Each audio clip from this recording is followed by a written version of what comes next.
Hi everyone, it's Lynnea, and today I am really excited to be part of the Oh So Inspired Collaboration Hop. I'll be joining in here for a few months, and so this is the July hop. I'll make sure that I have in the video description box below, I'll have a link to the whole hop so you can hop through and see everybody's inspiration projects. So be sure at the end of my video to head down to the description, click the link for the playlist, and you can go to the next person in line. So this month we were inspired by the card I'm showing on screen now by Verena S, and I will also link this card and her Instagram profile in the description box below. So what we do is each month we take an inspiration piece and we can be inspired by the colors or the theme or the layout. This month I was inspired by the layout of this card.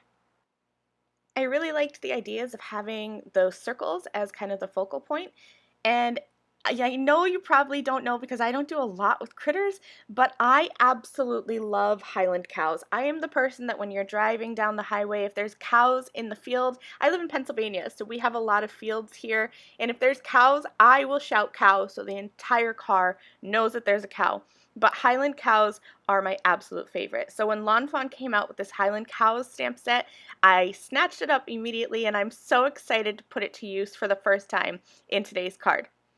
So to start out with, I used my LDRS Creative Raven Hybrid ink to stamp a bunch of cows and some party hats, some flowers here and there, and I'm just going to color them up with my Copic markers.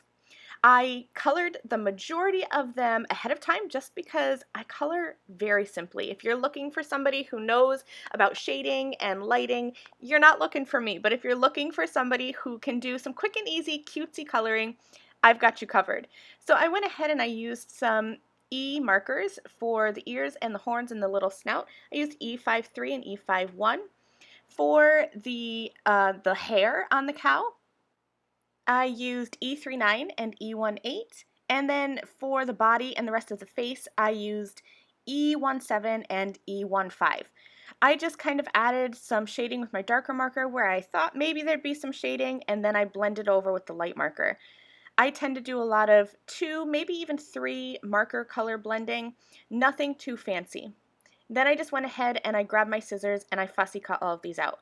Now, of course, Lawn Fawn does have dies for all of them, but I don't mind fussy cutting, so I went ahead and just grabbed my scissors and cut them all out. I also used Lawn Fawn's All the Speech Bubbles, and I stamped 2 speech bubbles going each way, to the left and to the right. Each one has the same sentiment, happy birthday to Moo. I thought that was really cute, and I wasn't sure which direction I wanted to go, so I stamped both, and I'll just tuck that extra one in the stamp pocket.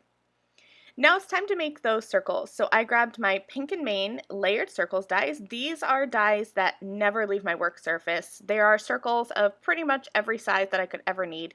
And I had this idea to kind of just stencil a quick little grass and sky scene, and I wanted there to be enough room that I could fit 3 circles in that kind of visual triangle pattern, just like on the inspiration piece. And I just wanted to have 1 cow on each of these little circle scenes. So I went ahead and grabbed a circle and cut it out 3 times. And then I grabbed my LDRS Creative Land and Sky masks and stencils. And I'm going to also be working on my sticky grid mat, also from LDRS Creative. So I have my circle stuck down and then my stencil stuck down, and then I'm just going to do some quick and easy ink blending. I'm using a bright green ink. This is Key Lime Pie from LDRS Creative. It's my favorite green ink. It's one I reach for all the time. And I'm just going to blend off of the bottom of this grass stencil. And because the stencil is, I think it's like 6 inches long, so it's definitely longer than my circle, I can kind of shift it left and right and make sure I'm getting different areas of this grass so it looks like each scene is just a little bit different. Then I'll grab the clouds stencil and I'm going to do the same thing. Again, another big long 6-inch stencil, so I'll do one that's kind of in the middle, off to the left, off to the right, and I'll just kind of move it back and forth. This ink is Marina Madness. It's a pretty light blue ink, and this is one that I use for water and for sky and anytime I want something light blue. So I'm just going to ink blend through this stencil and give my scenes just some nice little lines of clouds. And you can already see how these scenes are coming together. I'm keeping it really simple here. So now all three of my circles are pretty much the same scene, but just little differences here and there. So it is the same pasture, but taken maybe at different parts of the day, or even like one cow's here, another cow's here. So just three little snapshots of cute little scenes.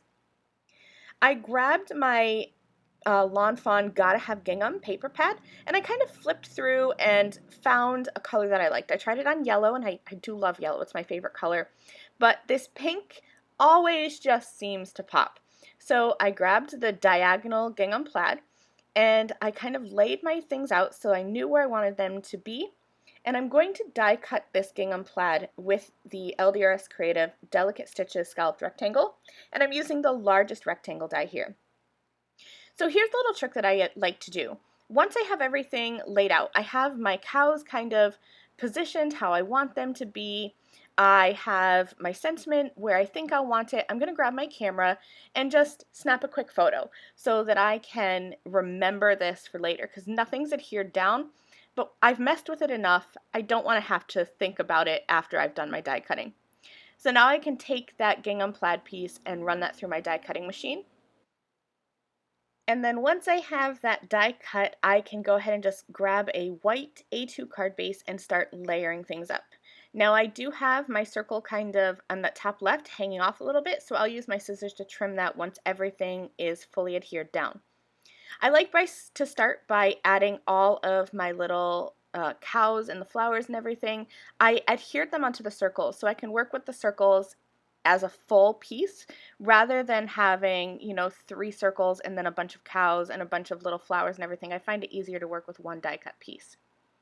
Now my sentiment was a little too long, so I trimmed it apart and just kind of created it so that it was more of a stacked sentiment instead of a long sentiment. Then I went ahead and grabbed my foam tape and adhered everything down, and here is my finished card.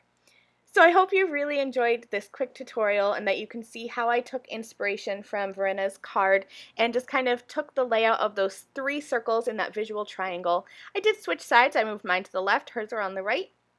Don't forget that this is part of the Oh So Inspired collaboration hop, so there's a lot more inspiration to see, and I will have those linked down in the video description as well as links to the products that I used in today's video. Thanks again for watching, and I'll see you again soon. Bye!